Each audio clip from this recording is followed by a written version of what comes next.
महाराज, गरुड़ के संस्कार तो आप देख ही चुके हैं और शेष उन्हीं के भाई हैं। मैं आपसे विनती करती हूँ, आप इन सभी पे अपनी कृपा कीजिए।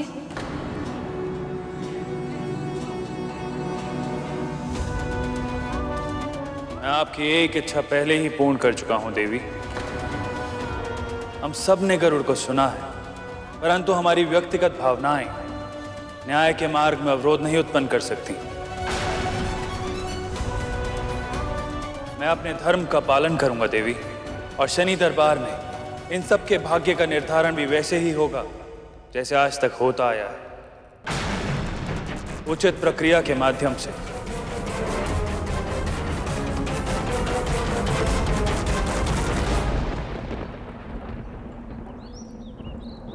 मुझे कुछ क्यों नहीं दिख रहा है?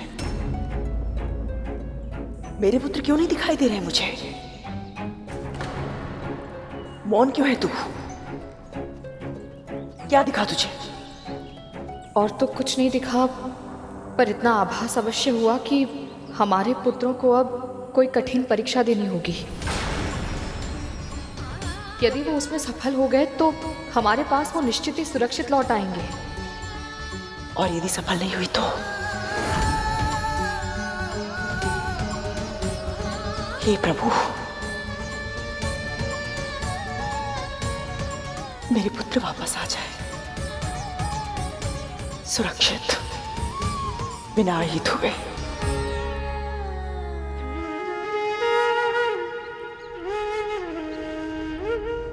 गरुड़, सही कहा तुमने।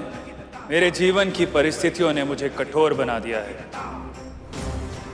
परंतु ये कठोर आज तुम्हें केवल इसलिए क्षमा नहीं करेगा क्योंकि तुमने अपनी मां की कथा स्मरण करके हमें सुनाई है। मैं तुम सबके हृदय, आत्मा और मस्तिष्क की गहराइयों में झांकूंगा।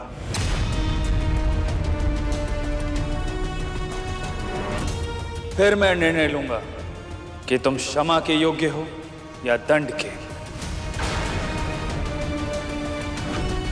और उसके लिए मैं तुम सब की परीक्षाएं लूंगा।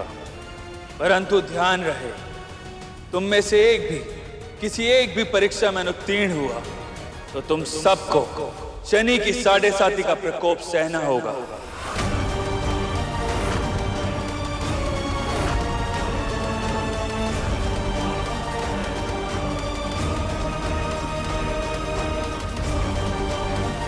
मैं आप सबको सुरक्षित लेकर जाऊंगा यहां से। विपदा में व्यक्तित्व निखरता है गरुड़, इसलिए सामने कितना भी घनघोर संकट क्यों ना आए, तू सदैव अपने आदर्शों पर अडिग रहना। यदि तू ऐसा कर पाया तो अपने आप संसार के लिए वंदनीय बन जाएगा। देव, मेरी माँ कहती है कि परीक्षा से कभी भी भयभीत नहीं होना चाहिए, क्योंकि यदि तुम्हें सही उत्तर पता हो तो आत्मविश्वास बढ़ता है, यदि ना पता हो तो ज्ञान। इसीलिए आप कैसी भी परीक्षा क्यों ना लें, मैं तैयार हूं और उत्सुक भी।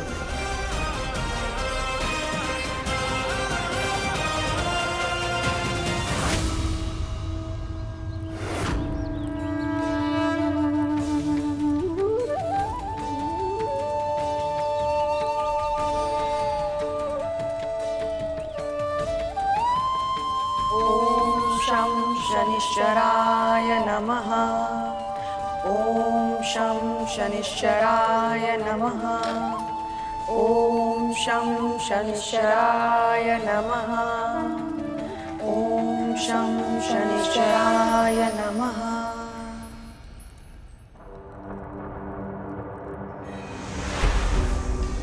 प्रथम परीक्षा के रूप में मैं तुमसे कुछ प्रश्न करूंगा गरुड़, और इस कर्पूर के पूर्ण तरह जल जाने से पहले तुम्हें उन सभी के उत्तर देने होंगे। जो आज्ञा शनिदेव। पहला प्रश्न, जिस जल में सब कुछ घुल जाता है वो क्या है जिसमें जल स्वयं घुला हुआ है? वायुमंडल। और वायुमंडल किस में घुला हुआ है? स्वर्ग में। और स्वर्ग? स्वर्ग और सभी शेष लोग वैकुंठ में घुले हुए हैं देव। वैकुंठ? वो किस में घुला हुआ है?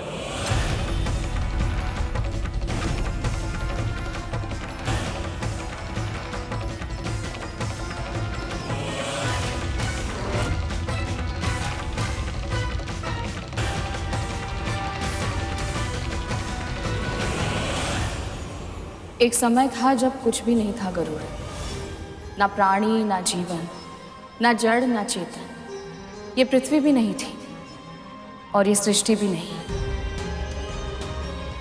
ईश्वर से पहले कुछ था तो केवल ओम का स्वर। वही परम ब्रह्म है, उसी से संपूर्ण सृष्टि का जन्म हुआ है।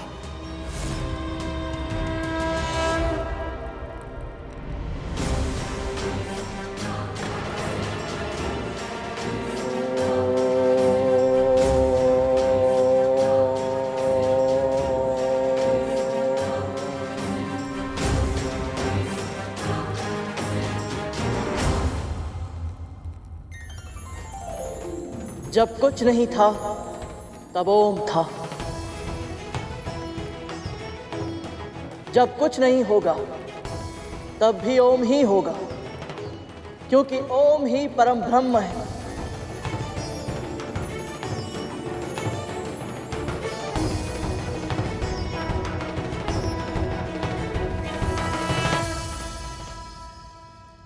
तुम अपनी पहली परीक्षा में सफल हुए गरुड़।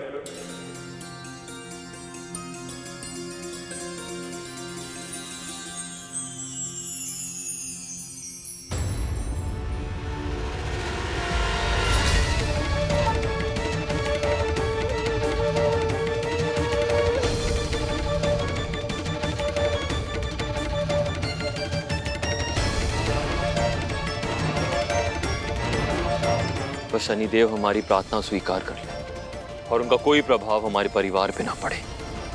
प्रभाव ही तो है कालिया। महारानी एक दासी के साथ पूजा कर रही है।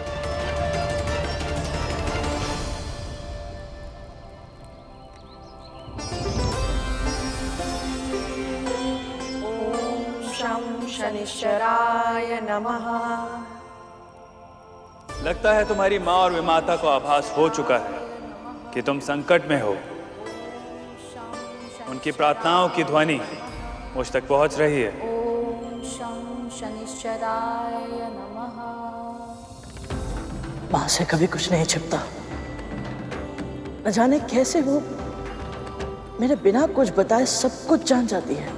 दूसरी परीक्षा और अधिक कठिन है गरुड़।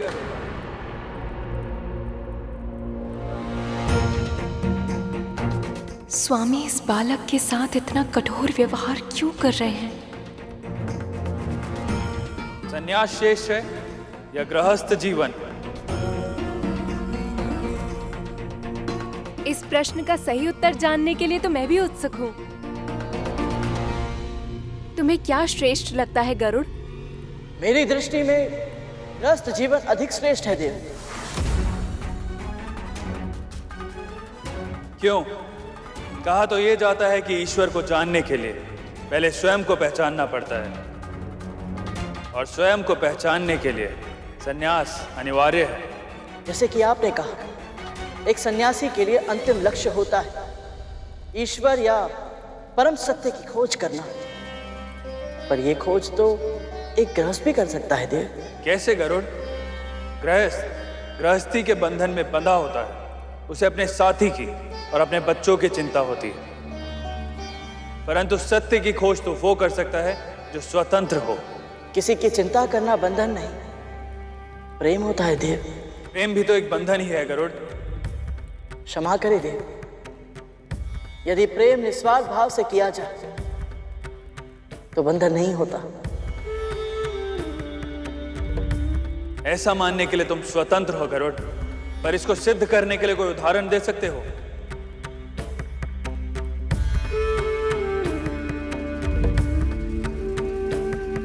अपने पिता सूर्यदेव का प्रेम देखिए शनिदेव।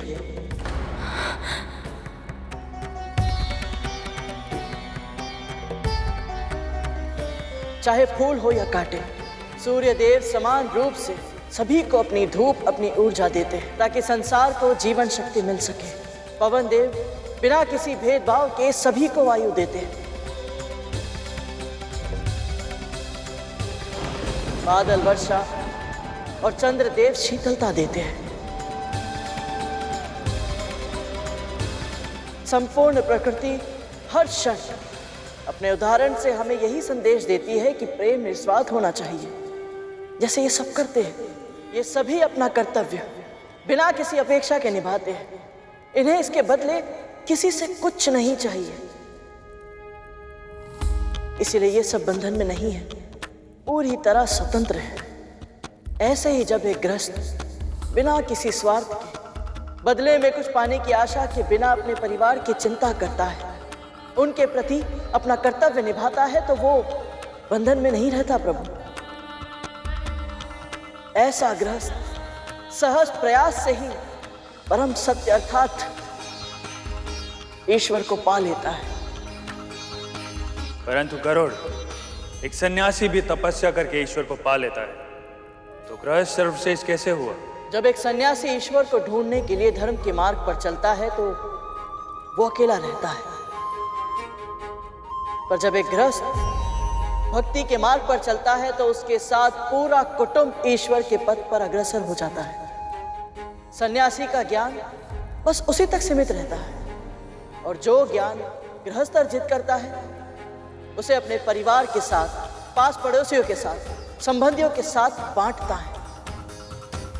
उस कुटुंब की परंपरा के रूप में यह ज्ञान आने वाली कई पीढ़ियों तक पहुंचता है।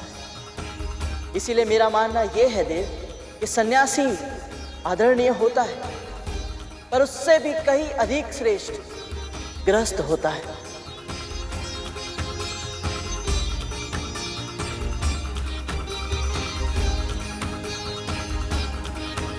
और अगली परीक्षा से पहले मैं तुम्हें बताना चाहता हूं गरुड़, तुम्हारी बुद्धि और तुम्हारा ज्ञान अद्भुत है। तुमने अपनी मां के कहे एक एक शब्द को अपने मन में संजो के रखा है, और जीवन जब जब तुम्हारे सामने चुनौतियां प्रस्तुत करेगा, ये कुशलता तुम्हारी सबसे बड़ी सहायक सिद्ध होगी। और अब मेरा अंतिम प्रश्न, तुम्हारी मां सदैव अच्छे कर्म करती है, कभी किसी का बुरा नहीं किया उन्होंने, फिर भी उनके और उनके पुत्र के भाग्य ने उन्हें दास बना दिया।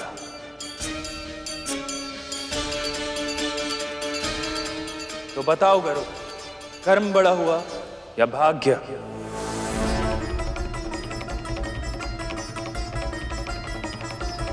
मैं महर्षि कश्यप की पत्नी विंता अपनी बहन कद्रू की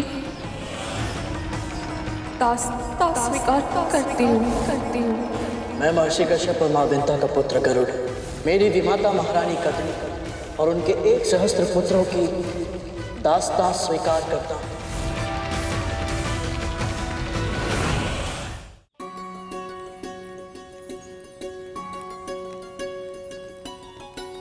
पूजा तो अच्छे से संपन्न हो गई दीदी, अब दान देना आरंभ करें।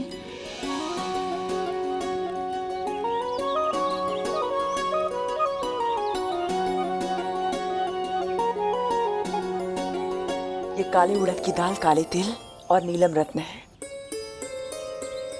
बस मुझे इतना आशीर्वाद दीजिए कि शनि देव के ग्रह से मेरे पुत्र सुरक्षित लौट आए। जैसा तुम चाहती हो वैसा ही होगा पुत्री।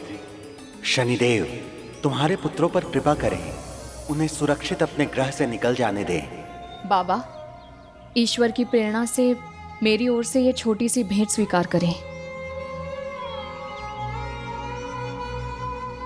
आशीर्वाद में कुछ विशेष नहीं मांगोगी पुत्री? आपको जो उचित लगे अपनी पुत्री समझकर दे दीजिए।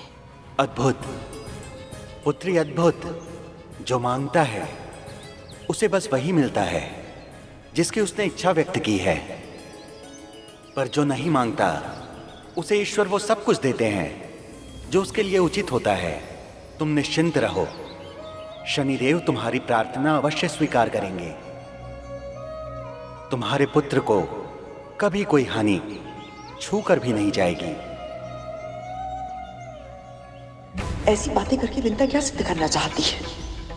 कि उसका पुत्र प्रेम मुझसे अधिक निस्वार्थ है। आइए बाबा, अपना स्थान ग्रहण कीजिए, भोजन कर लीजिए।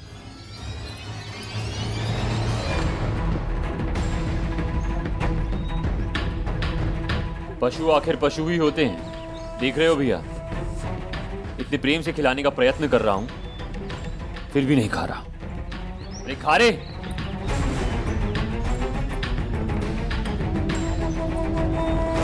उसे विवश मत करो, मैं खिलाती हूँ।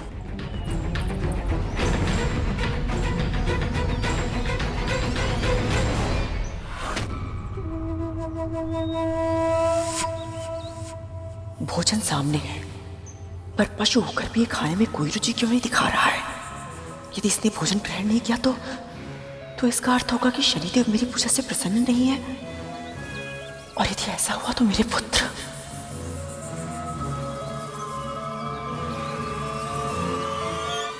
कर्म बड़ा है या भाग्य, ये विवाद तो बहुत लंबे समय से चला आ रहा है प्रभु। सत्य तो ये है कि ये प्रश्न मैंने स्वयं से और अपनी माँ से कई बार किया है कि हमारा जीवन ऐसे क्यों है।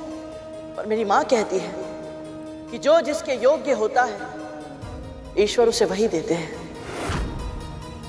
हम में से अधिकतर व्यक्ति कई बार एक पल ठहर कर जब अपने आप को देखते हैं तो हम यही सोचते हैं कि ऐसा कठिन जीवन हमें क्यों मिला। पर कालांतर में सच्चे और परिश्रमी व्यक्ति के लिए जीवन की वही कठिनता सबसे बड़ी संपत्ति बन जाती है। इसका सबसे बड़ा उदाहरण है मेरे अरुण भैया, जिनके भाग्य में अर्धविकसित अवस्था में जन्म लेना लिखा था।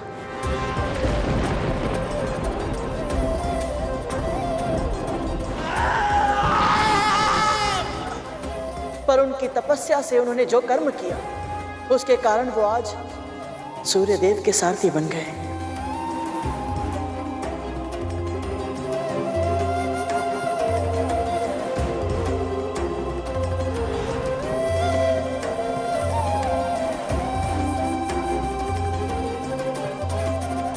इससे यही सिद्ध होता है देव कि भाग्य में जो लिखा है वो महत्वपूर्ण नहीं है। अधिक महत्वपूर्ण है भाग्य के प्रति हमारा दृष्टिकोण। मेरी माँ के भाग्य में दासी बनना लिखा था, पर उनके सोच विचार के ढंग ने उन्हें साध्वी बना दिया।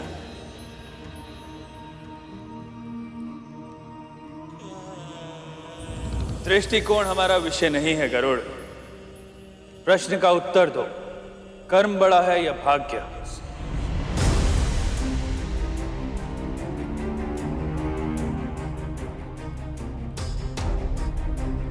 हम अपने भाग्य से नहीं भाग सकते देव, पर हमारे कर्म वो शस्त्र हैं जिनके माध्यम से हम अपने भाग्य को संचालित कर सकते हैं। क्या तुम्हें पूरा विश्वास है कि भाग्य को बदला भी जा सकता है? यदि हमारे कर्म अच्छे होंगे तो हो सकता है कि हम अपने भाग्य को भी बदल पाए। गरुड़, तुम्हें अपने कहे एक एक शब्द को उदाहरण के साथ सिद्ध करना होगा, अन्यथा तुम्हारा उत्तर स्वीकार नहीं जाएगा और तुम इस परीक्षा में असफल हो जाओगे।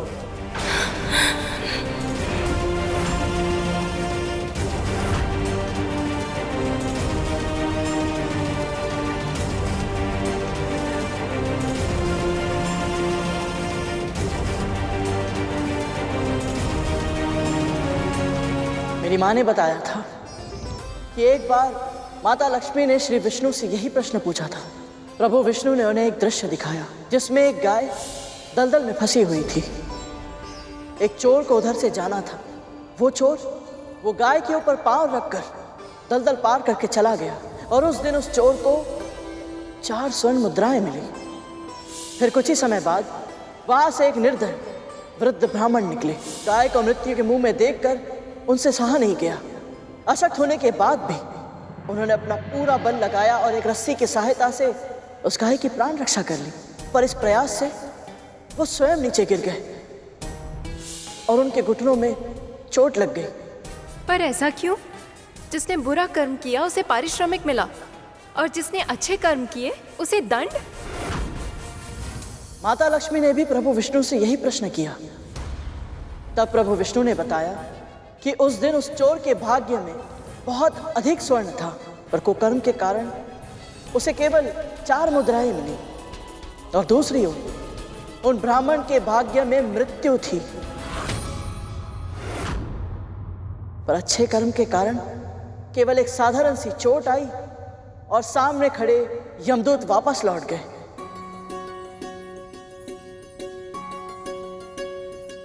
गरुड़, तुमने हमारे सभी प्रश्नों के सटीक उत्तर दिए। तुम इस परीक्षा में सफल हुए। हम तुमसे अति प्रसन्न हैं और वरदान देना चाहता हूं। बोलो, तुम्हारे हृदय की सबसे प्रबल इच्छा क्या है?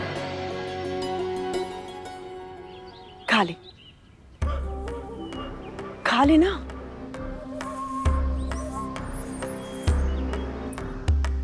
माँ के खिलाने पे भी नहीं खा रहा। कितना हट्टी है ये।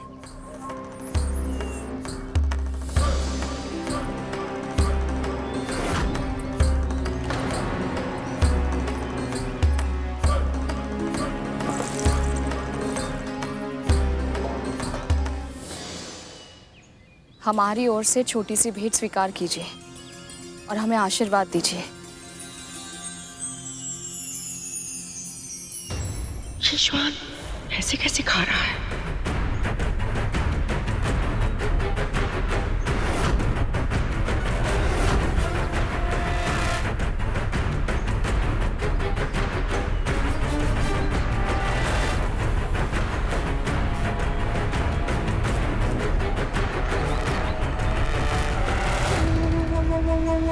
ये तो खाने लगा। आदेश और विनती का अंतर था दीदी। आदेश सुनते ही मन विरोध करना चाहता है, पर यदि कोई नम्र भाव से विनती करे तो हृदय उसे स्वीकार करके उस बात को मानने की प्रेरणा देता है। ज्ञान बांटने की कृपा ना करें।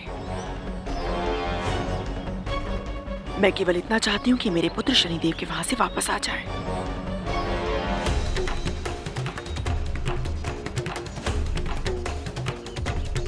श्वान ने सारे दही चावल समाप्त कर लिए। अब अवश्य ही शनिदेव कृपा करेंगे। अब सब ठीक होगा। आपने मुझे अपने वरदान के योग्य समझा। इससे अधिक प्रसन्नता की बात मेरे लिए और कुछ नहीं हो सकती देवी। पर इस समय मेरे मन में केवल एक ही इच्छा है कि आप मुझे और मेरे भाइयों को यहाँ से जाने की अनुमति दें, ताकि मैं बड़ी माँ के दिए कार्य को पूरा करके शीघ्र ही अपने घर लौट सकूं। यहाँ से जाने की अनुमति तो तुम्हें वैसे भी मिल जाती पुत्र। तुम कुछ अधिक, कुछ बड़ा भी तो मांग सकते थे। तुम चाहते तो अपनी माँ की मुक्ति का वरदान भी मांग सकते थे। क्षमा करें देवी, पर जो कर्म मुझे अभी करना है मैं उसके लिए चिंतित था, इसलिए माँ की मुक्ति का विचार मेरे मन में आया ही नहीं।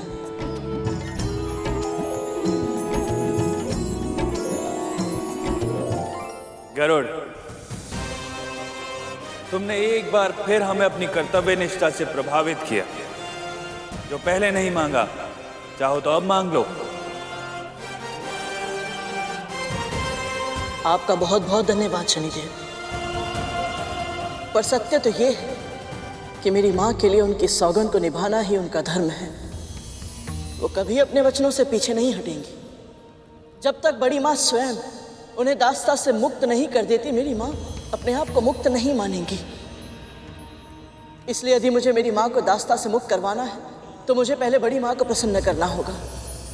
फिर चाहे ये कितना भी कठिन क्यों ना हो, इसमें कितना भी समय क्यों ना लगे।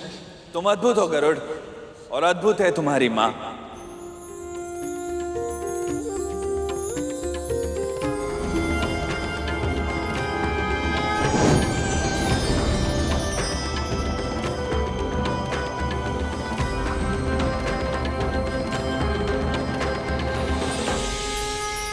धूमल, मैं तो ठीक हूँ।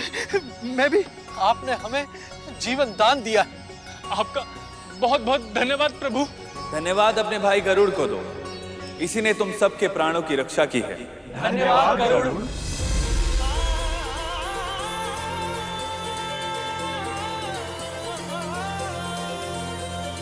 अब आज्ञा दीजिए शनिदेव। तुम्हारी यात्रा निर्विघ्न पूरी हो गरुड़। तुम अपने सभी प्रयासों में सफल हो। मेरा प्रणाम स्वीकार करें देवी।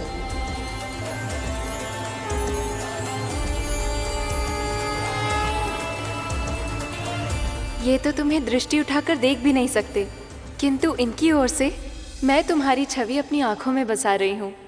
आज इनकी कथा को इतने सुंदर रूप से तुमने मेरे सामने प्रस्तुत करके मेरा तो हृदय ही जीत लिया है पुत्र। भविष्य में जब भी कोई शनिदेव की कथा कहेगा, मुझे तुम्हारी स्मृति आएगी पुत्र, और उसका कल्याण होगा। गरुड़, देवी धामिनी का आशीर्वाद अवश्य फलेगा। जब तुम सब मेरे बंदी थे, तब तुम्हारी माओ ने पूरे विधि विधान के साथ मेरी स्थापना की, पूजा अर्चना की, ब्राह्मणों को दान दिए, काले श्वान को भोजन करा। ये उन्हीं की पूजा का फल है जो तुम सभी नाग भाई यहां से सुरक्षित लौट पा रहे हो।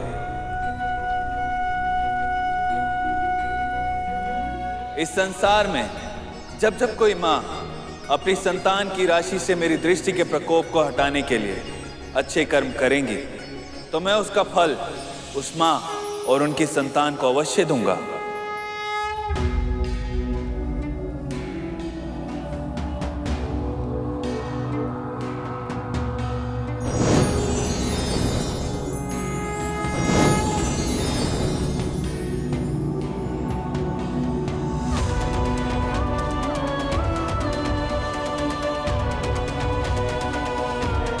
जय शनिदेव।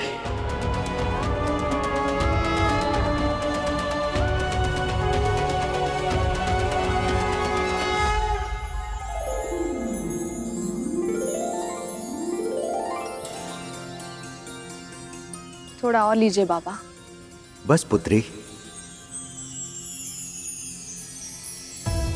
पेट आवश्यकता से अधिक भर गया है, और पेट से अधिक भर गया है मन। तुम्हारे सद्व्यवहार से आपने और श्वान ने मन भर के भोजन किया। यह अवश्य ही मेरे प्रभु का आशीर्वाद है। आप दोनों ने हमारा निमंत्रण स्वीकार किया, उसके लिए आपका बहुत बहुत धन्यवाद। आयुष्मान भव।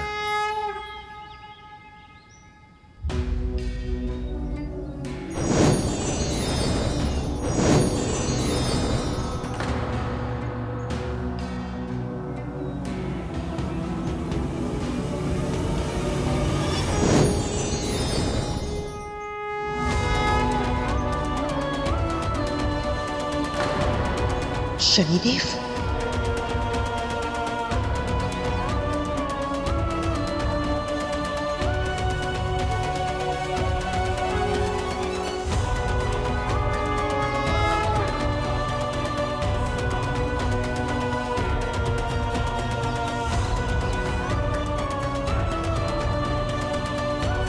जिस तरह आपने मेरी पूजा की है और जिस तरह आपने अपने पुत्र का पालन पोषण किया है, तो उससे हम अति प्रसन्न हुए देवी।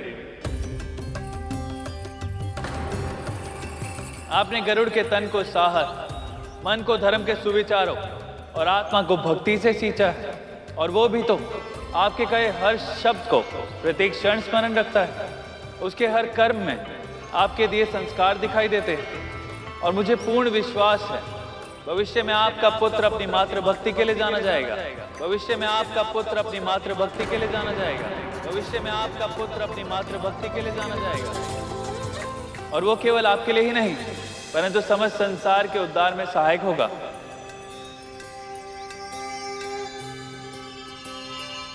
विरोधाभास देखिए देवी कद्रू, आपके पुत्र असभ्य पशुओं के समान हैं।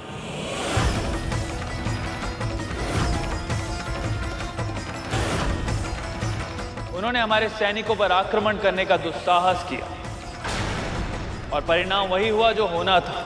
आपके पुत्र घायल हो गए।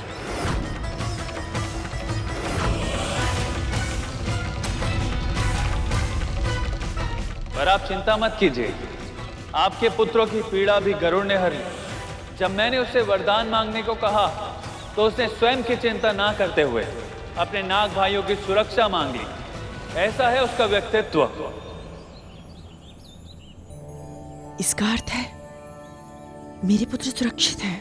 हाँ, अभी तक तो सुरक्षित है और शीघ्र ही आपके पास लौटेंगे भी। परंतु यहां मैं आपको चेतावनी देने आया हूं देवी कद्रू। जो बीज आज आप बोएंगी कल वही वृक्ष बनेगा। और अभी भी समय है देवी कद्रू। देवी विंता और उनके पुत्र को कष्ट देने का पाप मत कीजिए। कहीं ऐसा ना हो कि आपके ही षड्यंत्रों की ज्वाला आपके सुख को जला के भस्म कर दे।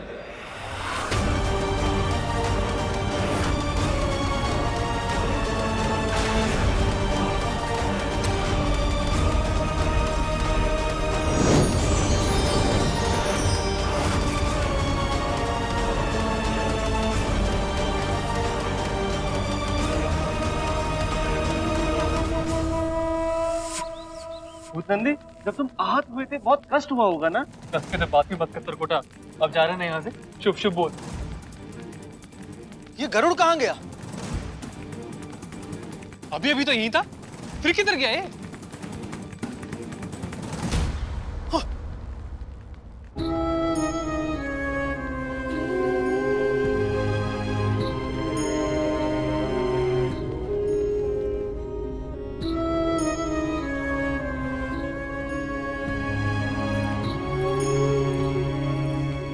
मेरे होते हुए भी आप सबको घाव लग गए।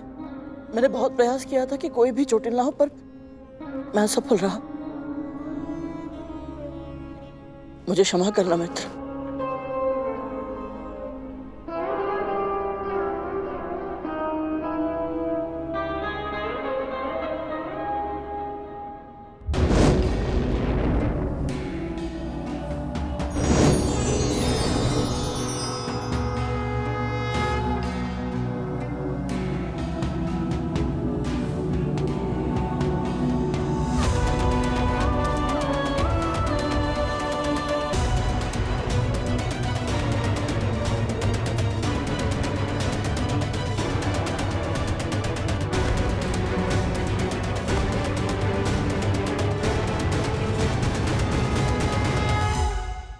जो प्राणी विशेष नहीं होते, महत्वपूर्ण पदों पर आसीन नहीं होते, जो संसार में सबकी आंखों के सामने होते परंतु अधिकतर किसी को दिखाई नहीं देते, ऐसे साधारण जनों की सेवा कर तुमने मेरे हृदय में एक विशेष स्थान प्राप्त किया है गरुड़।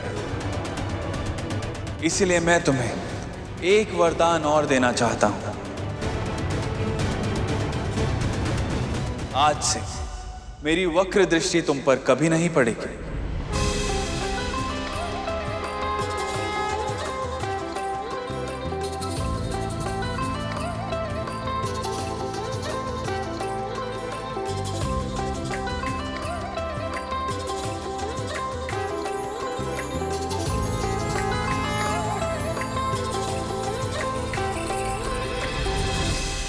दीदी, हमारे पुत्र स्वस्थ हैं, सुरक्षित हैं और शीघ्र ही हमारे पास लौट कर आ रहे हैं। स्वयं शनिदेव ने आकर हमें यह आश्वासन दिया है, इसलिए हमें वही करना चाहिए जो उन्होंने कहा है। मुझे क्या करना चाहिए और क्या नहीं करना चाहिए, इसका निर्णय तू सुनाएगी मुझे।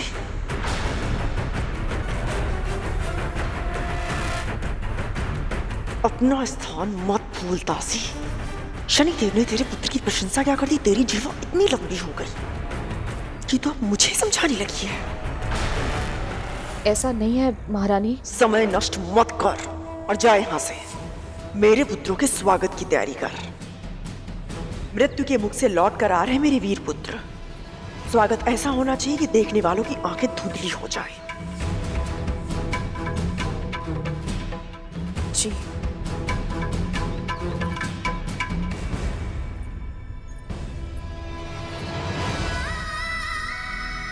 स्वयं शनिदेव ने समझाया पर उनके वचनों को भी अनसुना कर दिया दीदी ने।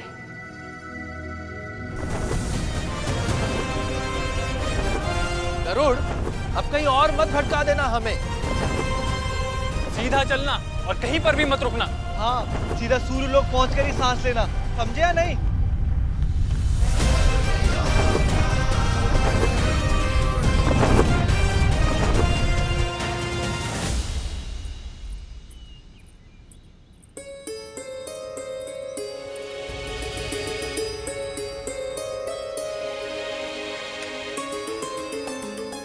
ये प्रसाद के पेड़े यहाँ कैसे हैं? तुम दोनों ने प्रसाद नहीं लिया? हम सब तो प्रसाद ले चुके। ये महारानी कद्रू और उनके पुत्रों का है। दीदी से इतनी बड़ी चूक कैसे हो गई? पूजा के बाद प्रसाद ग्रहण ना करने से देवताओं का अपमान होता है। पर शनिदेव ने उन्हें चेतावनी दी थी। हो सकता है उसी के कारण वो चिंता में डूब गई हूँ और उन्हें प्रसाद का ध्यान ही नहीं रहा हो।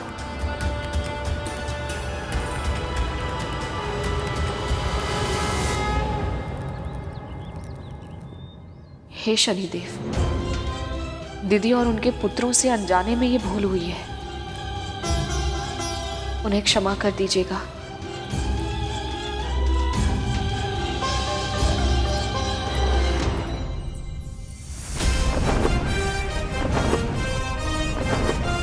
बेकार ही इतना भय लग रहा था हमें।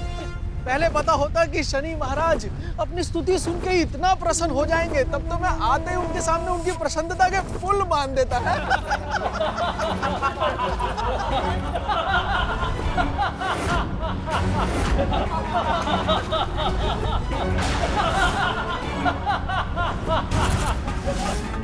ये अन्य ग्रहों से कितना भिन्न दिखता है ना। अभी तो इसके पिता ने सौर मंडल में इतना अधिक दूर स्थान दिया है इसे।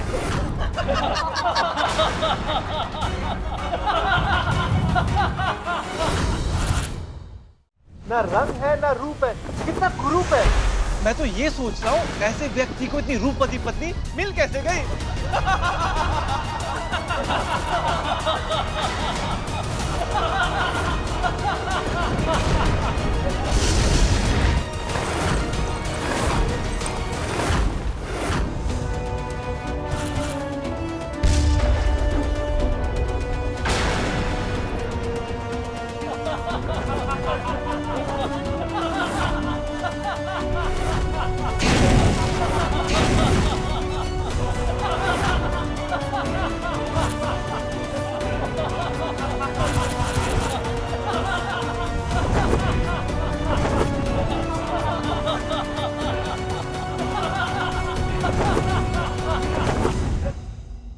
इतनी बड़ी धृष्टता।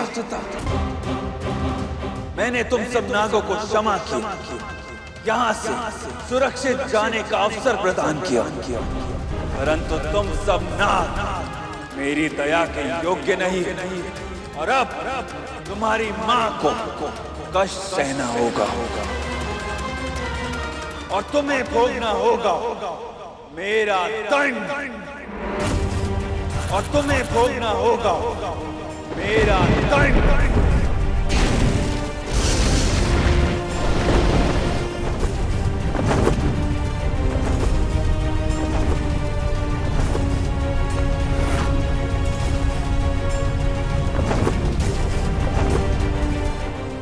गरुड़ गरुड़ गरुड़, जिसने भी उसका भाग्य लिखा है, पता नहीं उसे हमसे क्या शत्रुता है। किसी को क्या दोष निकालिया जब अपने ही भाई विरोधी के पक्ष में हो। क्या आवश्यकता थी उन्हें उस गरुड़ के साथ वहां जाने की।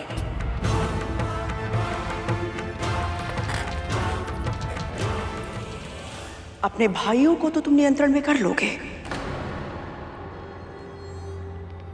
किंतु उस गरुड़ का क्या?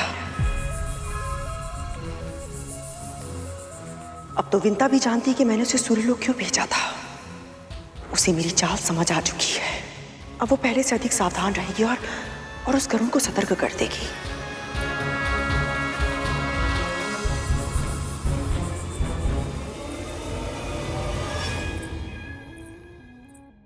महारानी, आपका प्रसाद। प्रसाद देने के बहाने हम पर दृष्टि रखने आई है। नहीं महारानी, मैं भला ऐसा क्यों? तेरे स्पष्टीकरण में रुचि नहीं है मुझे। प्रसाद रख और जा यहां से।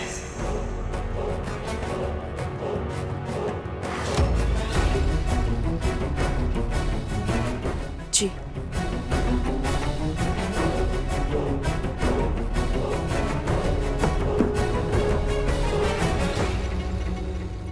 मेरे पुत्र शीघ्र ही यहां वापस लौट आएंगे। उनके स्वागत सत्कार के बाद मैं तेरे पुत्र से निपटूंगी।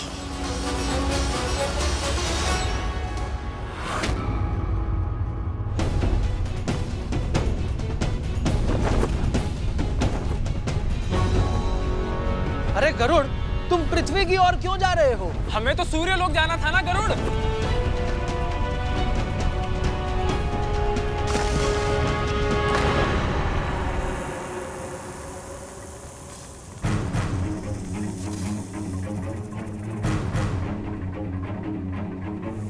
तुम्हें कहा था ना हमने कि सूर्य लोक पहुंचने से पहले कहीं मत रुकना। भैया ये भी कहा था कि तीव्र गति से उड़ो और सीधे सूर्य लोक पहुंचकर ही रुकना। मैं आप सबको सूर्यलोक लेकर नहीं जा सकता।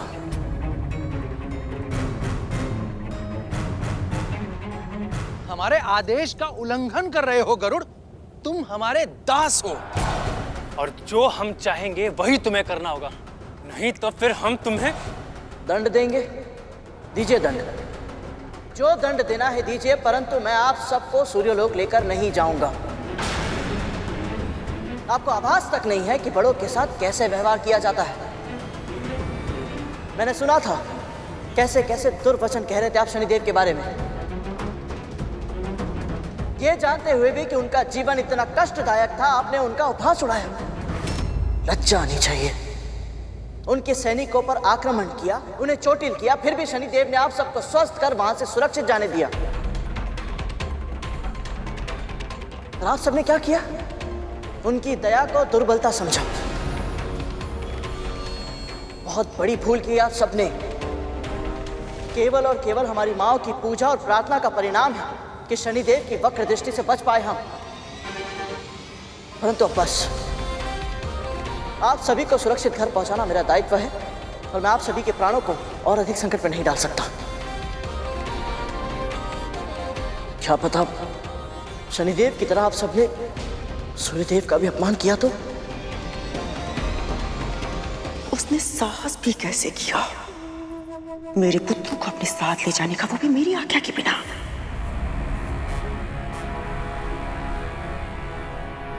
कुछ अधिक ही बुद्धिमान हो गया है वो। कल रात आया था मेरे पास तेरी मुक्ति की विनती करने।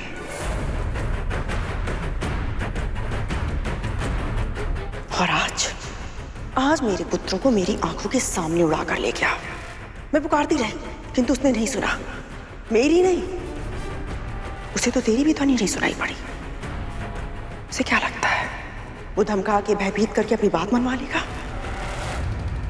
भयभीत होना मेरा स्वभाव नहीं है।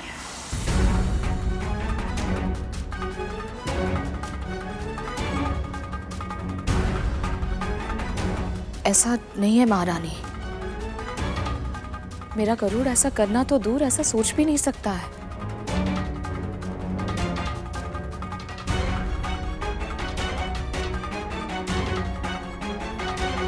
सब कुछ आप ही तय करेंगी दासी मां। गरुड़ क्या कर सकता है और क्या नहीं, ये तो हमें तय करने दीजिए दासी मां। आप समझी या नहीं?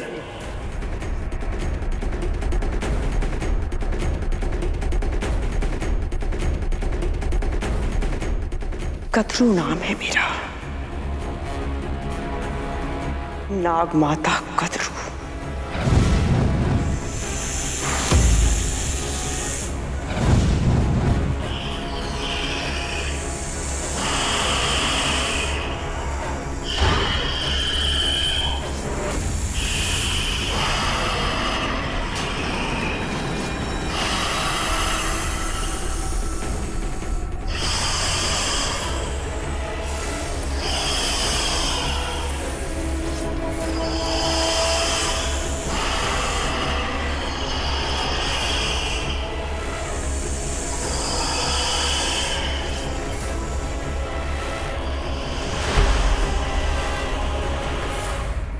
गरुड़, तुमने हमें हमारी भूल का आभास करा दिया है। अब ऐसा फिर कभी नहीं होगा। बिल्कुल नहीं होगा गरुड़। तुम अगर चाहोगे तो हम मौन धारण कर लेंगे, एक शब्द भी नहीं कहेंगे। मान जाओ ना गरुड़, अब से हम कुछ भी अनुचित नहीं कहेंगे। हाँ, बल्कि हम मानव रूप धारण ही नहीं करेंगे। नाग रूप में हम तुम्हारे पंख में कहीं छुप कर बैठ जाएंगे ताकि हमारे अस्तित्व का पता ही ना चले। हमें बस दूर से देखने का आनंद लेने दो ना गरुड़। और धूमल भैया कह चुके हैं ना, हम मौन धारण कर लेंगे। इतने शांत कि तुम्हें पता ही नहीं चलेगा हम तुम्हारे साथ हैं। आप सब नहीं समझ रहे हैं। सूर्यलोक में पता नहीं माँ फिर हमें भ्रमण पे जाने की अनुमति देंगी भी या नहीं। तुम हमारे लिए इतना नहीं करोगे मेरे भाई?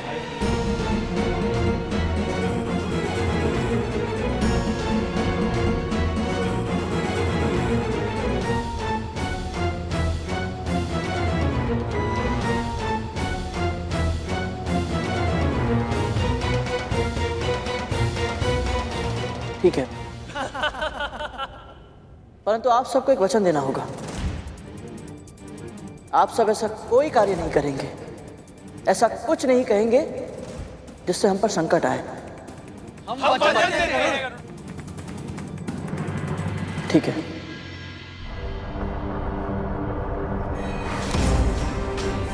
ना रंग है ना रूप है, कितना कुरूप है। मैं तो ये सोच रहा हूँ, ऐसे व्यक्ति को इतनी रूपवती पत्नी मिल कैसे गई?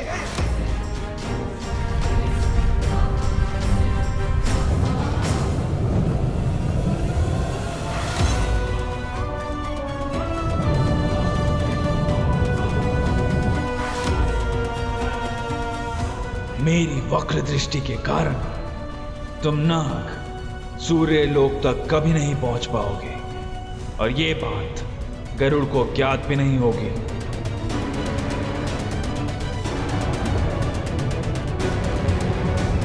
अच्छा है ये सभी नाग अपना वचन निभा रहे हैं और मौन है। ये बोलेंगे नहीं तो कोई समस्या भी खड़ी नहीं होगी।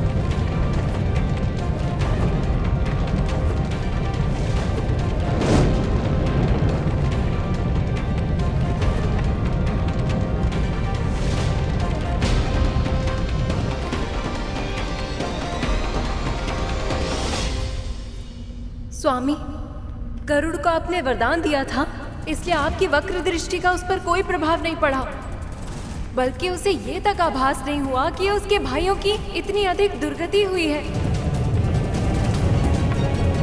पर जब उसे पता चलेगा तब क्या होगा स्वामी?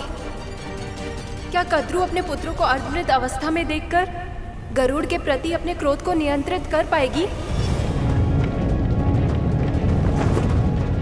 क्या स्वयं उसकी माँ विंता उसे इस बात के लिए क्षमा कर पाएगी कि वो अपने भाइयों की सुरक्षा के लिए असफल रहा? और गरुड़, वो तो इतना संवेदनशील है कि उसने वरदान में भी अपने लिए कुछ नहीं मांगा, केवल अपने भाइयों के लिए सुरक्षित वापसी की इच्छा प्रकट की थी। ऐसे में स्वामी, क्या वो स्वयं को क्षमा कर पाएगा? गरुड़ के कारण मैं पहले भी उन नागों को एक बार क्षमा कर चुका हूं, पर अब और नहीं। दंड के योग्य अपराधियों को जब बार बार क्षमा मिलती है तो वो दया को दुर्बलता समझने लगते हैं और उसका दुरुपयोग करते हैं। मैंने उन नागों और उनकी माता दोनों को चेतावनी दी थी, फिर भी उन नागों ने अपने शब्दों से हमारा अपमान किया और उनकी माता ने प्रसाद का तिरस्कार करके ऐसे दुर्व्यवहार को स्वीकारा नहीं जा सकता।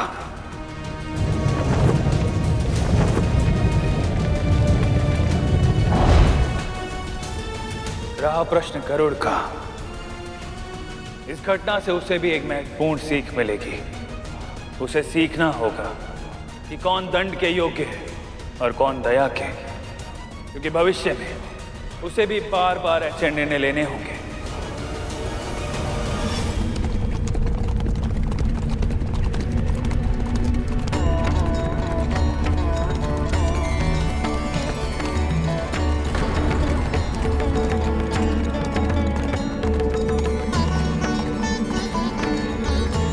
गरुड़,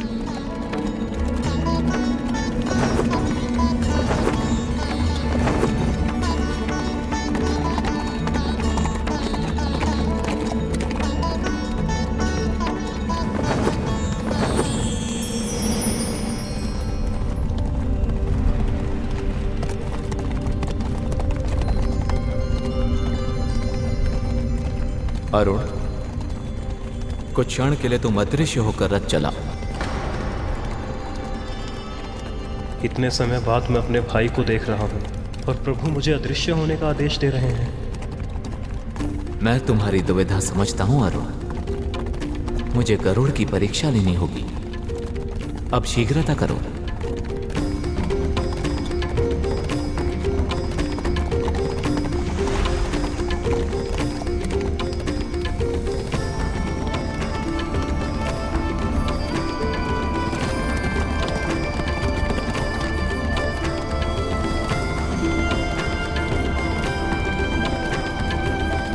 सूर्यदेव,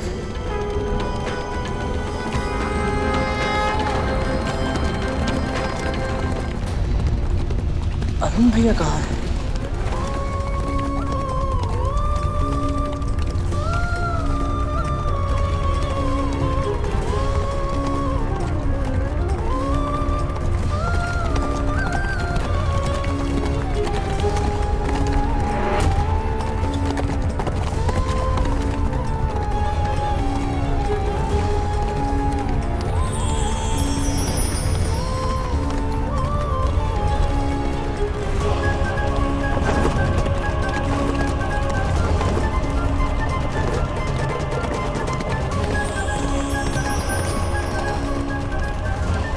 प्रणाम सूर्यदेव।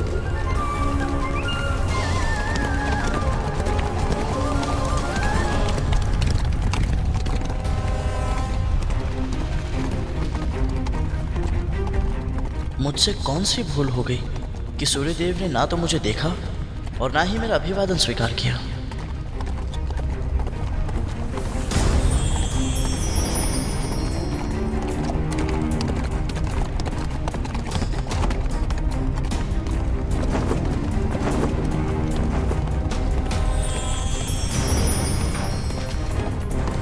गरुड़ का प्रणाम स्वीकार कीजिए सूर्यदेव।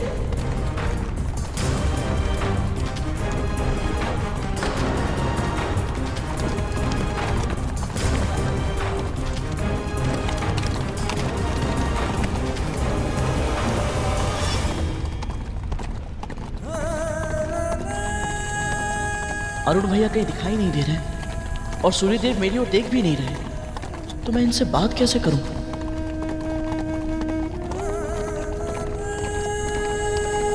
यदि गरुड़ को मुझसे कोई चर्चा करनी है तो उसे स्वयं ही कोई मार्ग निकालना होगा।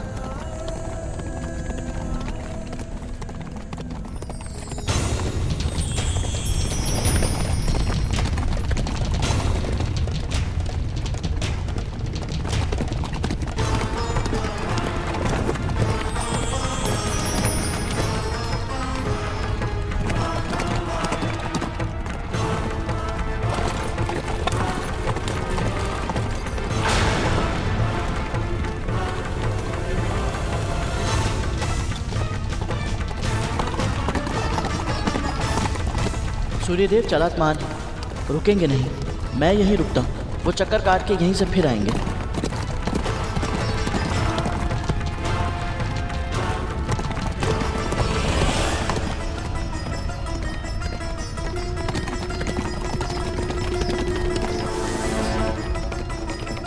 ओम आदित्याय नमः। ओम आदित्याय नमः।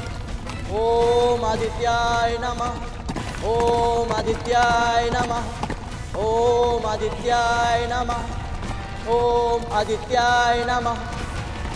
ओम आदित्याय नमः। ओम आदित्याय नमः। ओम आदित्याय नमः। पक्षीराज, तुम्हारी आतुरता देखकर लग रहा है कि कोई विशेष कार्य से मेरे पास आए हो। हाँ सूर्यदेव, आपसे कहाँ कुछ छिपाता है।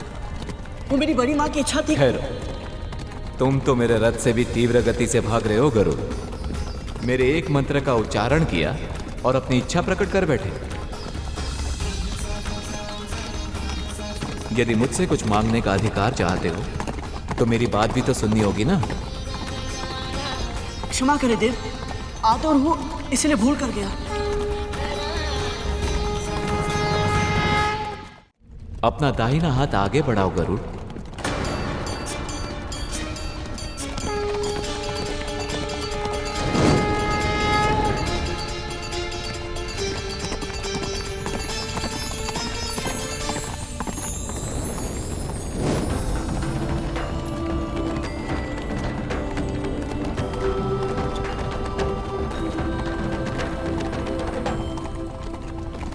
ये सूर्य का रथ है गरुड़। समय की तरह ये भी ना तो किसी के लिए रुका है, ना ही कभी रुकेगा।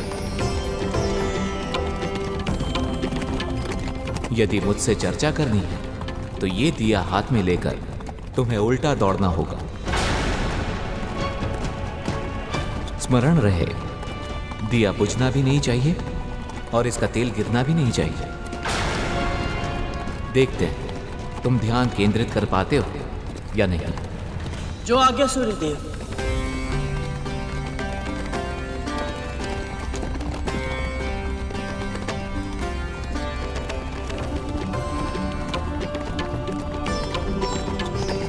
अरुण, अब कुछ क्षण के लिए प्रकट हो जाओ, फिर शीघ्र ही अदृश्य हो जाना। समझ गया प्रभु। आप मेरे भाई की परीक्षा लेना चाहते हैं।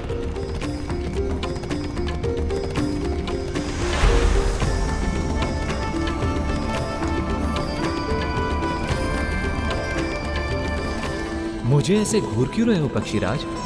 मेरी माँ ने बताया था कि परम ब्रह्म निर्गुण है। जो कुछ इस संपूर्ण सृष्टि के भीतर समाया हुआ है वो उसमें भी है और उसके बाहर। जब इसे साकार रूप धारण करना होता है तो ये समय की आवश्यकता अनुसार 6 भिन्न भिन्न रूपों में प्रकट होता है। शिव, विष्णु, शक्ति, गणेश, सूर्य,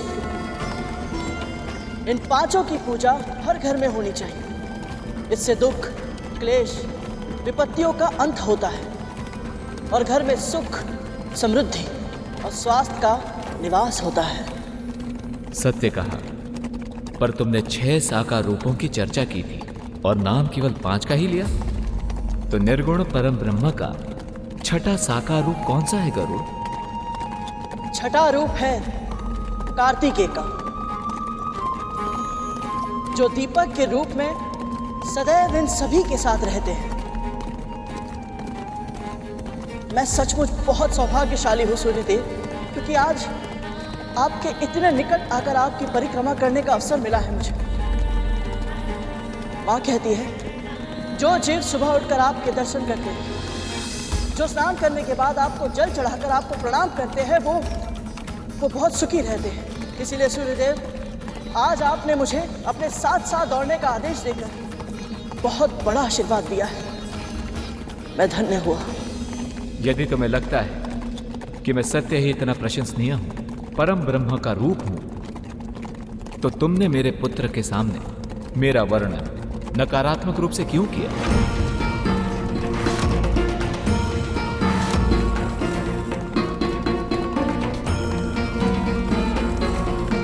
क्या लगा था तुम्हें शनि का ग्रह दूर है तो मुझे पता नहीं चलेगा कि वहां क्या हो रहा है और कौन किसके बारे में क्या कह रहा है? परंतु सूर्यदेव, मैंने तो वही कहा था जो मुझे अपनी माँ से पता चला था। और वो सत्य भी था। जो कुछ मैंने कहा और किया वो सब। पर तुम्हें क्या लगता है मेरे भीतर के परम ब्रह्म ने अपने ही पुत्र के साथ ऐसा दुर्व्यवहार क्यों किया था?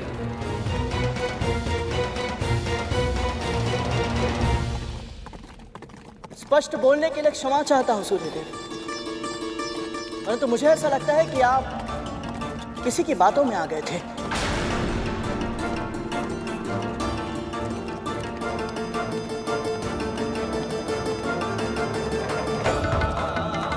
कौन है वो जिसने तुम्हारे अनुसार मुझे उकसाया था? किसकी चर्चा कर रहे हो तुम? महादेव शिव शिव शिव शिव।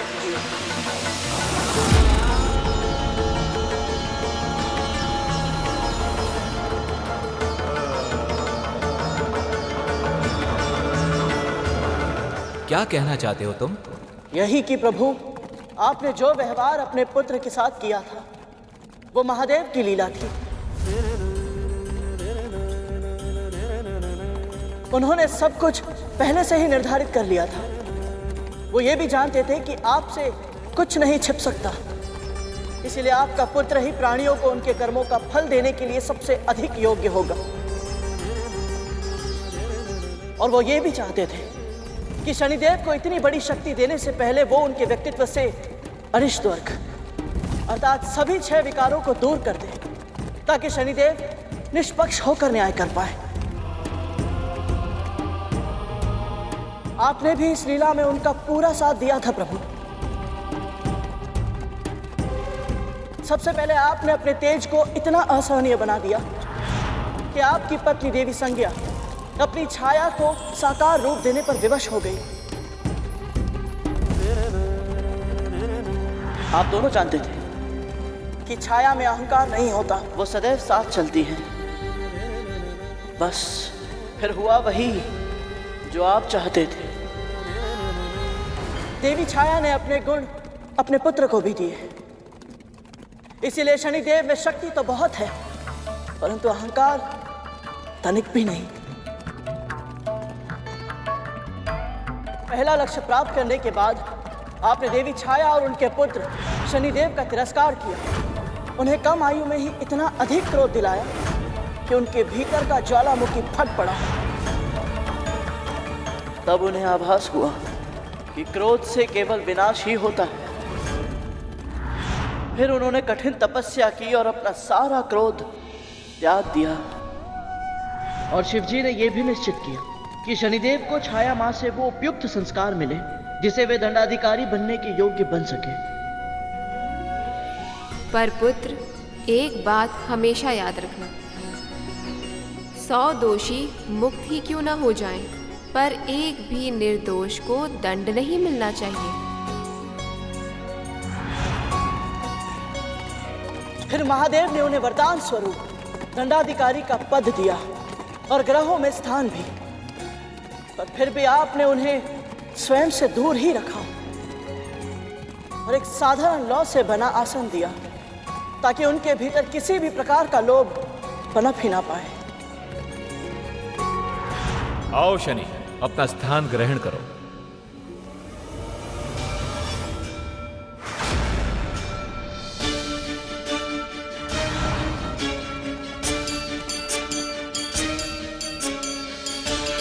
परंतु अब भी एक कार्य शेष था।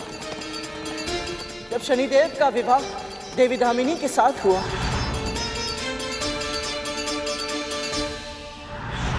तो आपको ऐसा लगा कि उनके भीतर काम वासना जाग सकती है और उन्हें अपने कर्तव्य पथ से भटका सकती है।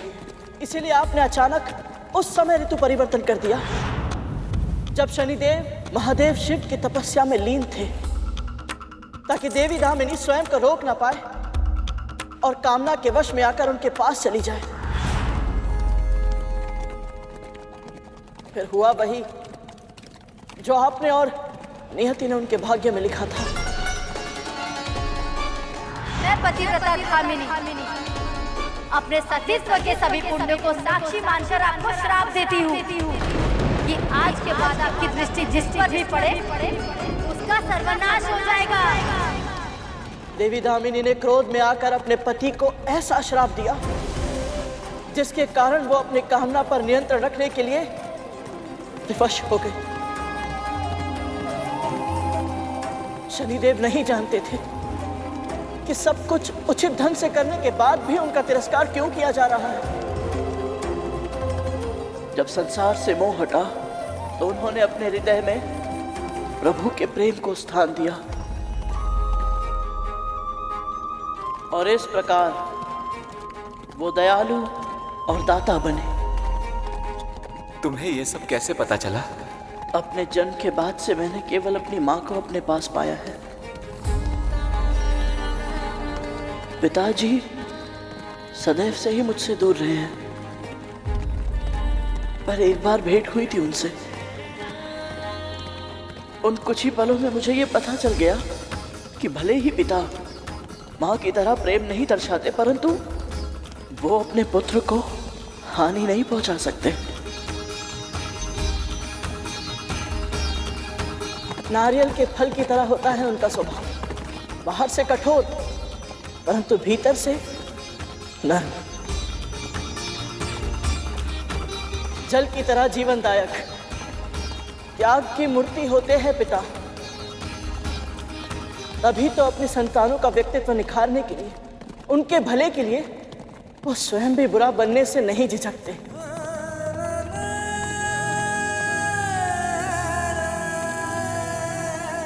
तुमने पुराने घावों को कुरेद दिया है गरुड़। तुम्हें कल्पना भी नहीं है कि ये सब करना मेरे लिए कितना कठिन था। तुम तो उससे मिलकर आए हो गरुड़। बताओ, कैसा है मेरा पुत्र, कैसा है मेरा शनि? जैसा आपने और महादेव शिव ने सोचा था, बिल्कुल वैसे ही है शनिदेव।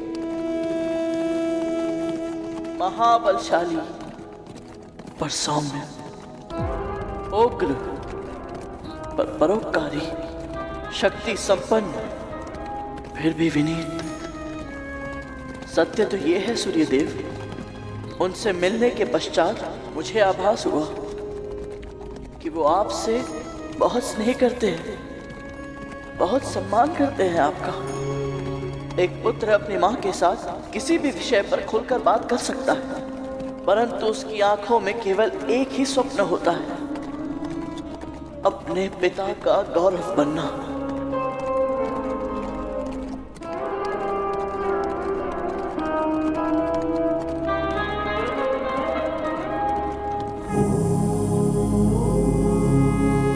गरुड़ ने सूर्यदेव से यह बात कहकर उनके मन के भार को हल्का कर दिया।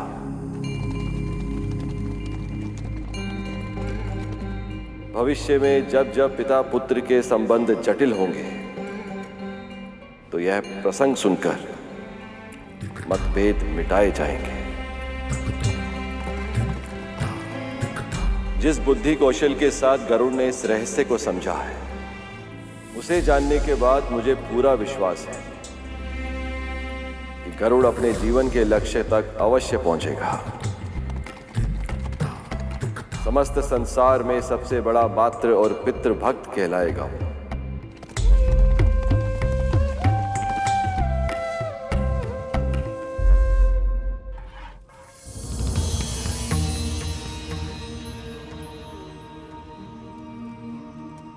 गरुड़ और अन्य पुत्र अभी तक आए क्यों नहीं?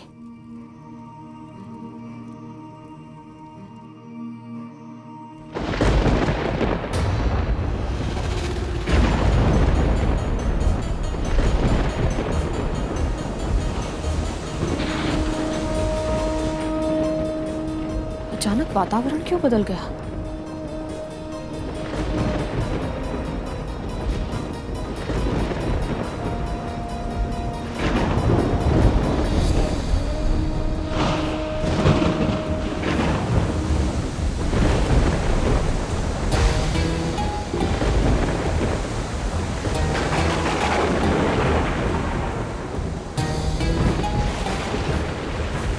हे नारायण, मेरे गरुड़ की रक्षा करना।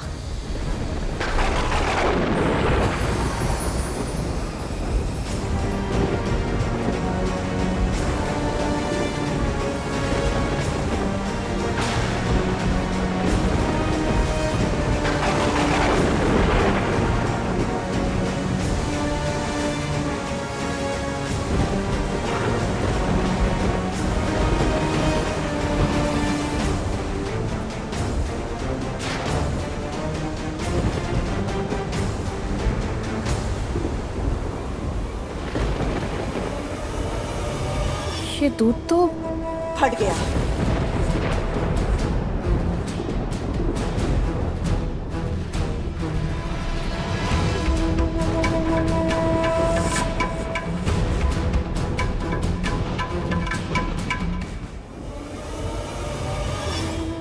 क्या किया ये तुमने?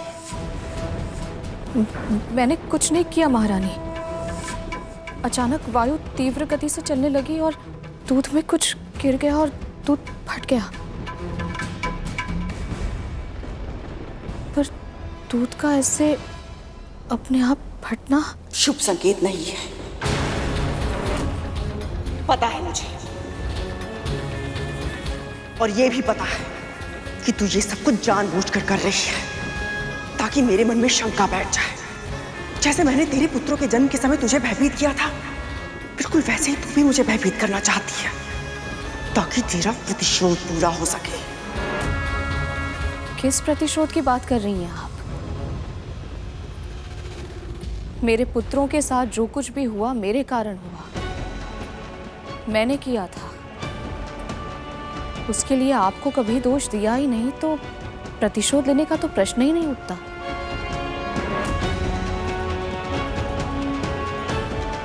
मैं भी एक मां हूं विंता, और अच्छे से जानती हूं एक मां अपने 100 कष्ट भूल सकती है, किंतु अपनी संतान का छोटे से छोटा कष्ट भी उसे सदैव स्मरण रहता है। कौन सी चोट कब कहां कैसे लगी, कितने दिन बाद भरी, कौन से घाव का निशान कहां पड़ा है और कौन से घाव का कोई भी निशान नहीं पड़ा है, एक मां कभी नहीं भूलती है, वो चाहे कितनी भी महान क्यों ना हो। मैं जानती हूं कि तूने सैकड़ों वर्षों तक गरुड़ के जन्म की प्रतीक्षा की है, क्योंकि तुझे ऐसा लगता है कि वो तुझे मेरी दास्तां से मुक्त करवाएगा। तो फिर प्रतिशोध की भावना तो मन में उपज ही रही होगी ना। ये खेल मत खेल, क्योंकि इसका आविष्कार मैंने किया था, इसलिए मेरे मन में शंका का बीज मत बोना। बंद कर दे ये खेल, हाँ? और एक बात, अपने और अपने पुत्र के मस्तिष्क से ये भ्रम बाहर निकालकर फेंक देना कि तुम दोनों को मेरी दास्तां से मुक्ति मिलेगी। कभी नहीं, कभी नहीं।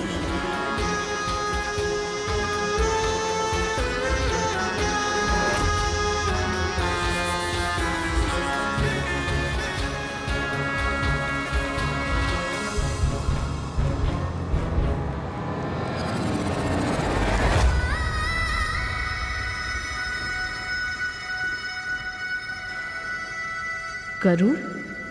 माँ, क्या हुआ गरुड़?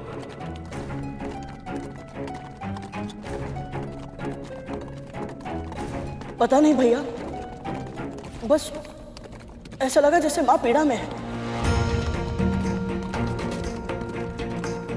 हो सकता है लौटने में मुझे बहुत देर हो गई है, इसलिए माँ मेरा स्मरण कर रही है। गरुड़, मैं जानता हूं तुम मुझसे कुछ मांगने आए हो, पर उसके लिए तुम्हें मेरे साकार रूप के पास जाना होगा।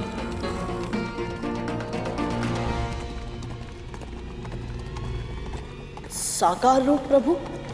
इस रथ पर आसीन जो तुम्हारे सामने है वो मेरा एक अंश मात्र है गरुड़। मेरा संपूर्ण रूप तो सूर्यलोक में ही विद्यमान है, और अरुण का सत्य रूप भी तुम्हें वहीं मिलेगा। सूर्यलोक पहुंचकर हम दोनों से मिलो और जो इच्छा है मांग लो। आपका बहुत बहुत आभार सूर्यदेव।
शीघ्रता में हमसे बहुत बड़ी भूल हो गई अरुण।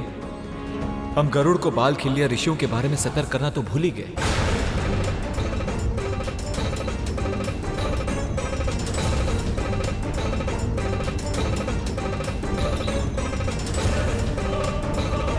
यदि उसने भूल में उन्हें लांग दिया या कोई हानि पहुंचा दी तो अनर्थ हो जाएगा प्रभु। इस महापाप का परिणाम महादंड से कम नहीं होगा। यहां तक कि उसका जीवन भी संकट में आ सकता है प्रभु।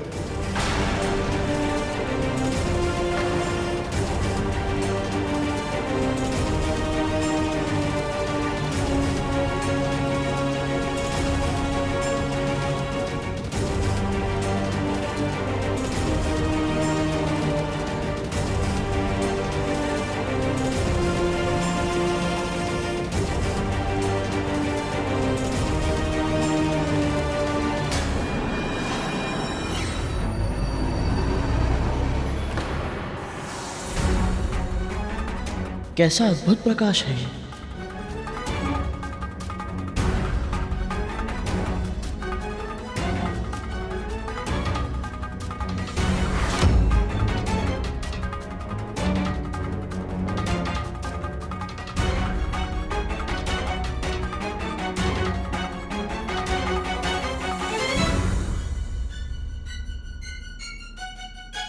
ये ऋषि आकार में इतने छोटे हैं, पर इनका तेज इतना अधिक है कि समस्त संसार में प्रकाश फैला रहा है।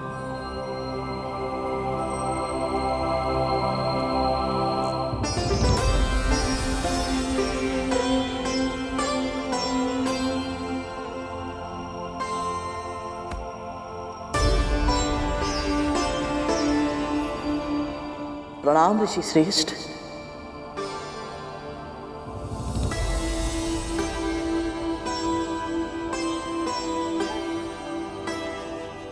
पक्षीराज, आप हमें ऋषि श्रेष्ठ कहकर क्यों पुकार रहे हैं? हम तो आकार में बहुत छोटे हैं। केवल आकार में?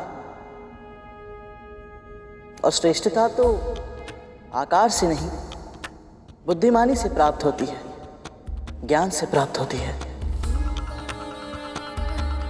आप सब इतने तेजस्वी हैं कि आपके तेज को मैंने दूर से ही आभास कर लिया था। आपकी आभा इतनी पवित्र, इतनी दुर्लभ है कि मेरे मन में कोई संदेह नहीं। आप सब निश्चित रूप से महान हैं। मेरा प्रणाम स्वीकार करें। बहुत कम प्राणी हैं जो हमारे तेज का आभास करने में सक्षम है। यह तो तुम्हारे उत्तम पालन पोषण और संस्कारी व्यक्तित्व का प्रमाण है। धन्य है तुम्हारे पिता महर्षि कश्यप और धन्य है तुम्हारी मां विंता, जिन्होंने ऐसे निष्ठावान और सद्गुणी पुत्र को जन्म दिया। अधिकतर प्राणी शक्ति प्राप्त करते ही पहले अभिमानी हो जाते हैं, फिर अज्ञानी, किंतु तुम्हारे साथ ऐसा नहीं है।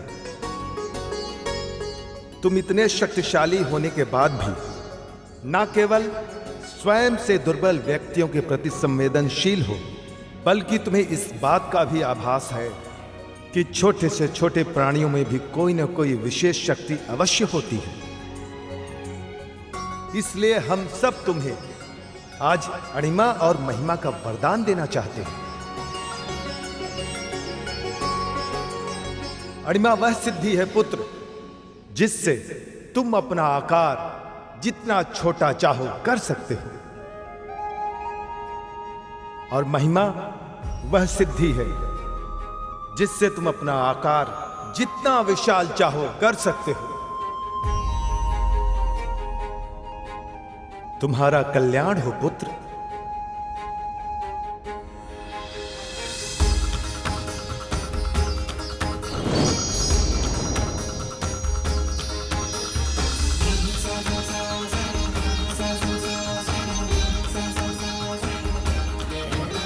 मैं धन्य हुआ ऋषि श्रेष्ठ।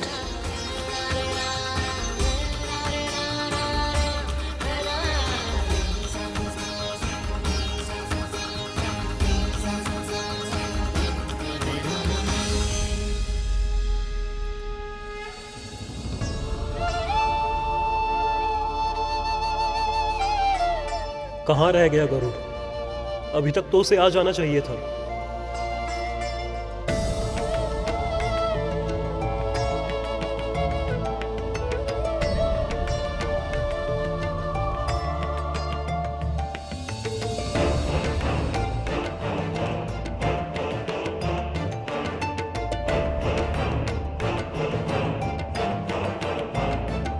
मैं जब भी गरुड़ को देखता हूँ मुझे लगता है जैसे माँ स्वयं मेरे समक्ष है।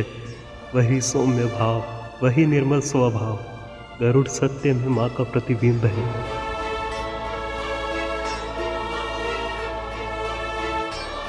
भैया,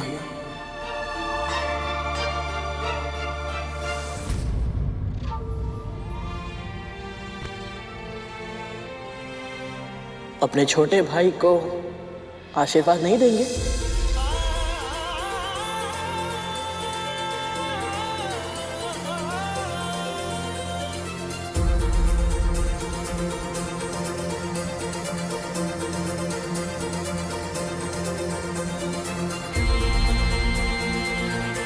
माँ भी बिल्कुल ऐसे ही तुम्हारे शीश पर हाथ फेरती होगी, तुम्हें आशीर्वाद देती होगी बिल्कुल इसी तरह।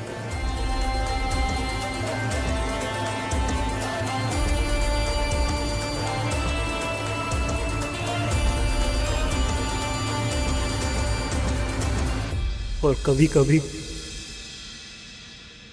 बिल्कुल ऐसे ही स्नेह से तेरे गालों को सहलाती होगी।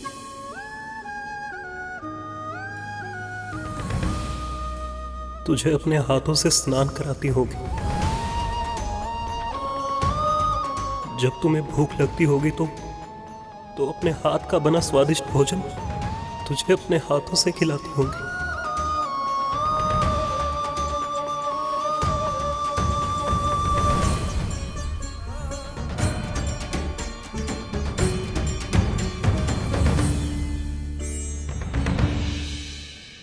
माँ के स्पर्श को अनुभव कीजिए भैया, आपको अच्छा लगेगा।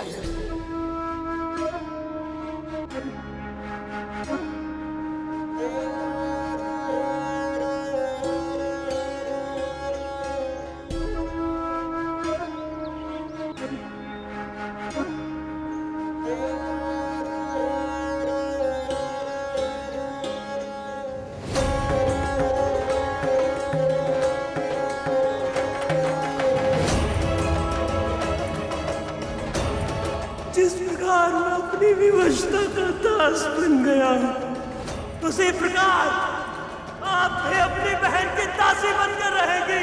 ये श्राप है मेरा।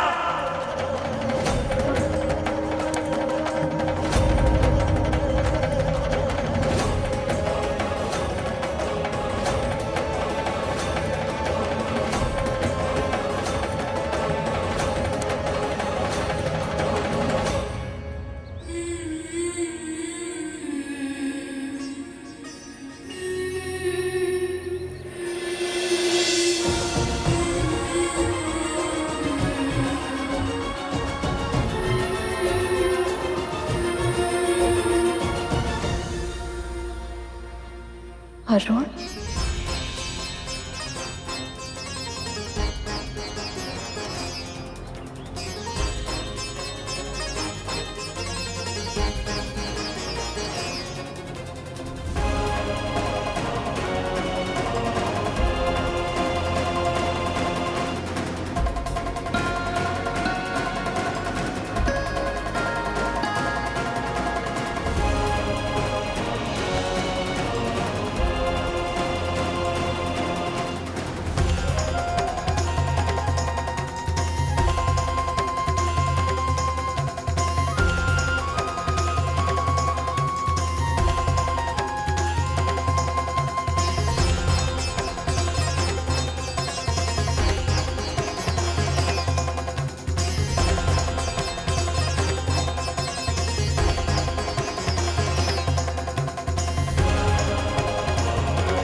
गरुड़ के आने के पश्चात क्या होगा ये सोच के भय लग रहा है क्या, जो दिन में ही स्वप्न देखना आरंभ कर दिया? क्या हुआ? वही जो आपने कहा महारानी, दिन में ही स्वप्न देख रही थी मैं।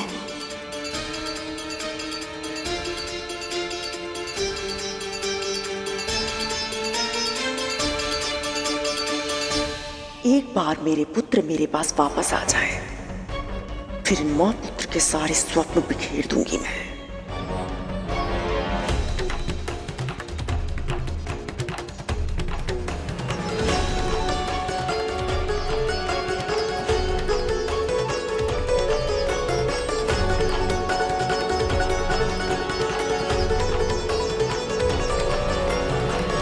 स्वप्न ही सही, मुझे यह आभास तो हुआ कि मेरा परिवार बिखरा हुआ नहीं है।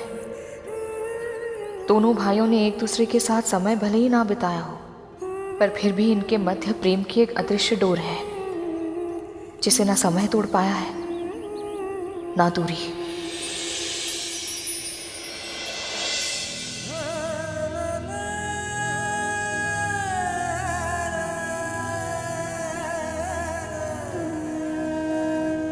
आज तुझे अपने इतने पास देखकर, अपने हृदय से लगाकर ऐसा लगा जैसे मां को हृदय से लगा लिया हो। शब्दों में वो सामर्थ्य ही नहीं है गरुड़, जिनमें मैं बता सकूं कि आज मैं कितना प्रसन्न हूं। मेरे जन्म के बाद मैंने मां को जो श्राप दिया था, उसके बाद तो मां मुझे आपसे बहुत स्नेह करती है भैया। जितना आपका मन उनसे मिलने के लिए आतुर है, उससे कहीं अधिक व्याकुल है उनकी आंखें आपको निहारने के लिए। और भैया देखिएगा, जब आप मां के सामने आएंगे ना, तो मां मुझे भी भूल जाएंगी। आपके सामने मेरा स्नेह कुछ भी नहीं है ना, इसीलिए। तेरे इन शब्दों ने मेरी बहुत बड़ी चिंता दूर कर दी गरुड़। चिंता? कौन सी चिंता? गरुड़, इस संसार में जितने भी बड़े भाई होते हैं ना, सब एक से होते हैं। अपने छोटे भाई की सुरक्षा तो करते हैं, किंतु उन्हें सताने में, उन्हें तंग करने में हमें और भी अधिक आनंद प्राप्त होता है। मुझे लगा कि हमने अपना बचपन साथ में नहीं बिताया, साथ में खेले नहीं, साथ में शरारतें नहीं की, तो कहीं ऐसा तो नहीं कि औपचारिकता की छाया हमारे संबंध को पूरी तरह से ढक ले और हमारे मध्य वो भाइयों वाला विशेष नाता वो कभी बन ही ना पाए। पर तू जिस तरह मुझसे अकारण ही चिढ़ रहा है, उसे देखकर लगता है कि दूर होने के बाद भी हमारे बीच जो संबंध है वो विशेष नहीं, अति विशेष है गरुड़। तू जानता है गरुड़, माँ और पिताजी चाहते थे कि उनके दोनों पुत्र माता पिता की भक्ति के आदर्श बने। अवश्य ही मेरे पिछले जन्मों के कर्म रहे होंगे कि मैं उनका ये स्वप्न पूरा करने में समर्थ नहीं हूं। पर तू है गरुड़, इसीलिए तुझे माँ, पिताजी और मेरे लिए अपने जीवन के लक्ष्य को प्राप्त करना ही होगा गरुड़। माँ को दास्ता के बंधन से मुक्त करवाना ही होगा तुझे।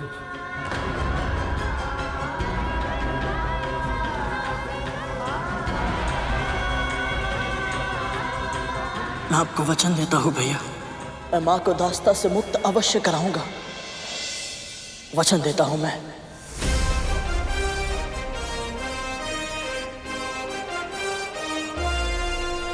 किंतु गरुड़, तू तो स्वयं कद्रू माँ और नागों का दास बन चुका है, फिर तू ये कार्य कैसे करेगा?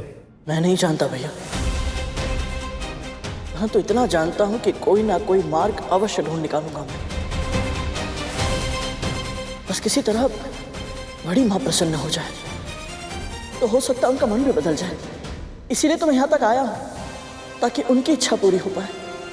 तब तो मुझे तेरा समय बिल्कुल भी व्यर्थ नहीं करना चाहिए। जा, शीघ्र जा और सूर्य देव से भेंट कर। जी भैया, परंतु उसके पहले मुझे आपसे एक भेंट चाहिए।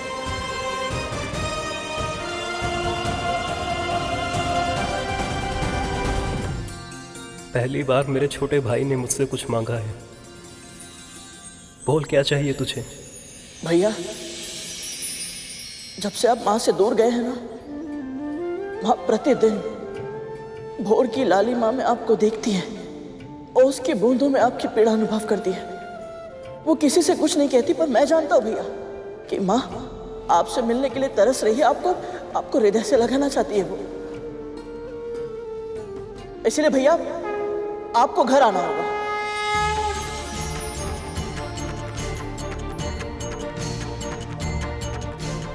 घर?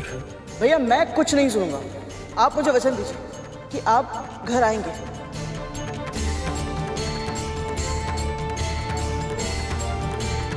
शीघ्र दीजिए वचन।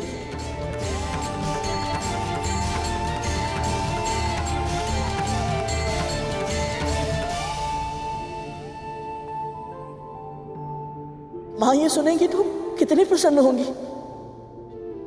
हम आपकी प्रतीक्षा करेंगे भैया। आज्ञा दीजिए।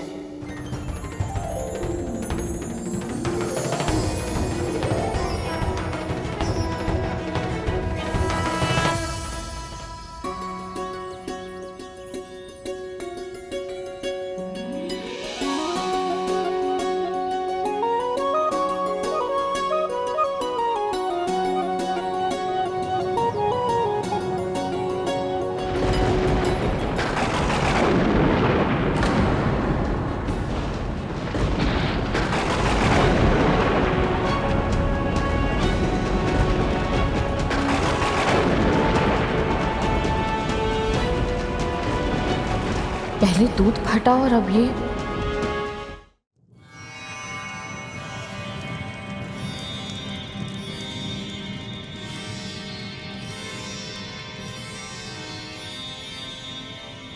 प्रणाम सूर्यदेव। यशस्वी भव। मैं तुमसे बहुत प्रसन्न हूं पक्षीराज। बताओ क्या इच्छा है तुम्हारी? अपनी बड़ी माँ की इच्छा पूरी करना, उन्हें प्रसन्न करना ही मेरी वास्तविक इच्छा है सूर्यदेव। इसीलिए तो मैं यहाँ आया हूँ, उनके लिए सूर्य पुष्प लेने। सूर्य पुष्प तो एक माध्यम है गरुड़। क्या तुम जानते हो तुम्हें यहाँ क्यों भेजा है कद्रु ने? संभव है वो मेरी परीक्षा ले रही हो। मैं अभी अभी उनका दास बना हूँ, तो हो सकता है वो मुझे जांच रही हो कि मैं उनके आदेश का पालन करते हुए अपने प्राणों को संकट में डालूंगा या नहीं। पर तुम जिस इच्छा से यहाँ तक आए हो वो मैं पूरी नहीं कर सकता गरुड़। मैं तुम्हें सूर्य पुष्प नहीं दे सकता।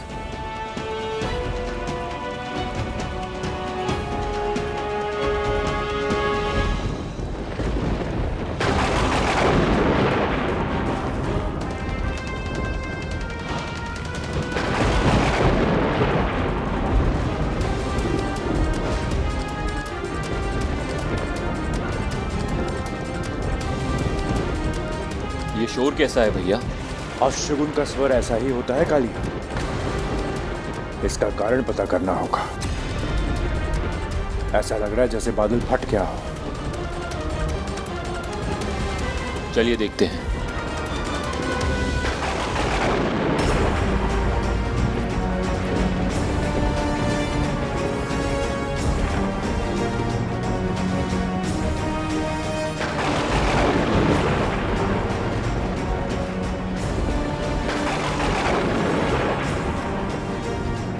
क्या हुआ दासी माँ?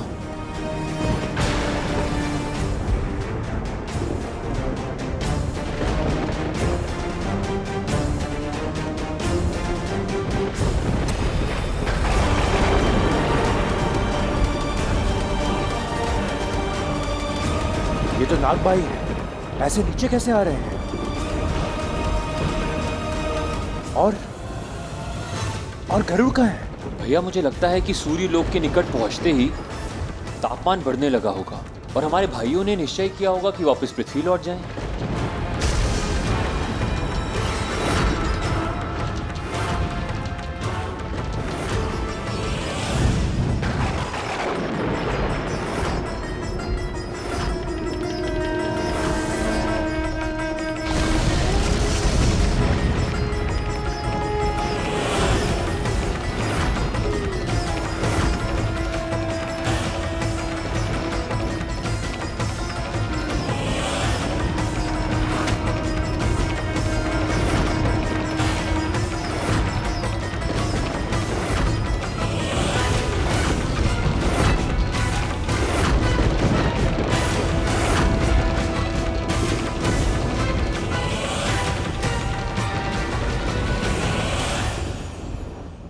पक्षीराज गरुड़ के साहस भरे कारनामे देखने के लिए चैनल को सब्सक्राइब करें और साथ ही बेल आइकॉन दबाना न भूलें।